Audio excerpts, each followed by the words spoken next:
Shyam steel flexi strong TMT बार, ये strong के साथ फ्लेक्सिबल भी है। आपदा मुसीबत कोई भी आए, ये घर को अटूट बनाए। जब टीएमटी फ्लेक्सी स्ट्रॉन्ग तो घर रहे हमेशा के लिए स्ट्रॉन्ग। 2.5 বছর ধরে আমরা পোড়াজার কাওয়াখালী ভূমি রক্ষা কমিটি, যেখানে অনিচ্ছুক কৃষকদেরকে উচ্ছেদ করে আবাসন প্রকল্প হর্সনেউটিয়া তৈরি হচ্ছে, সেখানে অনেক প্রতিশ্রুতি দিল, সেই প্রতিশ্রুতিগুলো রক্ষা হয়নি।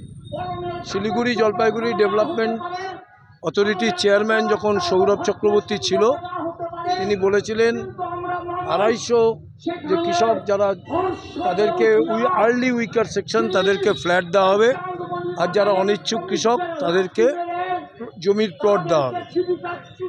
লোকসভা নির্বাচনের আগে বললো এটা হয়ে যাবে, এটা আমাদের সরকারি রেজুলেশন, কিন্তু সেটা হয়নি। তারপরে আমরা দেখলাম এটা বামফ্রন্ট সরকারের সময় ছিল ঘটনা, কিন্তু পরবর্তী সময়ে হর্সনেউটিয়াকে 78 কোটি টাকায় জমিটা দেওয়া হলো। এই জমিতে এখানে আবাসন প্রকল্প তৈরি হচ্ছে, লুটের রাজত্ব একটা তৈরি হচ্ছে।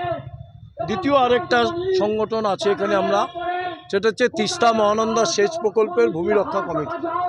এখানে সরকার যে বামফ্রন্ট সরকারের আমলে তিস্তা মহানন্দা সেচ প্রকল্পের কাজ, তাতে প্রায় 5000 একর জমিতে প্রায় 500 কৃষক পরিবার উচ্ছেদ হয়েছিল। তাদেরকে বলা হয়েছিল এদেরকে 5 কাঠা করে জমি দেওয়া হবে, সরকারি চাকরি দেওয়া হবে এবং একই সঙ্গে তাদের পুনর্বাসনের ব্যবস্থা করা হবে। কোনোটাই আজ পর্যন্ত হয়নি। কিছু কিছু লোককে অল্প কিছু টাকা দিয়ে সরিয়ে দেওয়া হয়েছে এবং তিস্তার যে বাঁহাতি খাল যে সেচ, সেখানে কোনো কাজ নেই। ইতিমধ্যেই বনসৃজন প্রকল্পের নামে ফরেস্ট ডিপার্টমেন্ট ওখানে ঢুকে গিয়ে কাজ হচ্ছে না।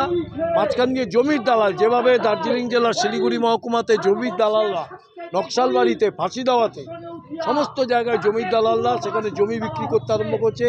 সাধারণ কৃষকরা ঘাট নদীর এই পার থেকে ওই পারে চলে যাচ্ছেন, তারা আজকে বিচ্ছিন্ন অবস্থায়।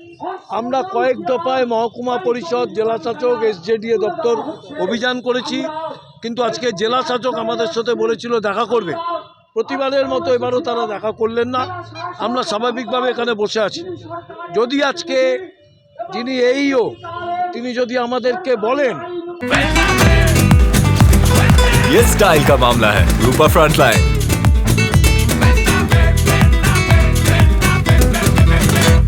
যে জেলাশাসক দেখা করবেন অমুক দিন আমাদের দাবি সনদ নিয়ে, কারণ আমরা কলকাতায় পর্যন্ত আজকে কাওয়াখালী পোড়াজার নিয়ে পৌরমন্ত্রী ববি হাকিমের সাথে দেখা করেছিলাম, আমরা সেচ মন্ত্রী পার্থ ভৌমিকের সাথে দেখা করেছিলাম, এখন উনি মেম্বার অফ পার্লামেন্ট হয়ে গেছে।